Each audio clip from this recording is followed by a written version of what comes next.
മലപ്പുറം വെളിയങ്കോടിൽ 2 യുവാക്കൾ ബൈക്ക് അപകടത്തിൽ മരിച്ചു. വെളിയങ്കോട് സ്വദേശി ആഷിഖ്, കരിങ്കല്ലത്താണി സ്വദേശി ഫാസിൽ എന്നിവരാണ് മരിച്ചത്. കെ.ടി. സ്വാലിഹ് വിവരങ്ങളുമായി ചേരുന്നുണ്ട്. സ്വാലിഹ, എപ്പോഴായിരുന്നു അപകടം? മറ്റു വിവരങ്ങൾ കൂടി.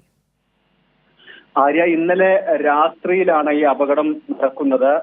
മലപ്പുറം ദേശീയപാതയിൽ വെളിയങ്കോട് വെച്ചാണ് 2 യുവാക്കൾ ബൈക്ക് അപകടത്തിൽ ദാരുണമായി മരിച്ചത്. നിയന്ത്രണം വിട്ട ബുള്ളറ്റ് പാലത്തിന്റെ കൈവരി നിർമ്മിക്കുന്നതിനായി കെട്ടിയ കമ്പികളിലേക്ക് ഇടിച്ച് കയറിയാണ് മരണം.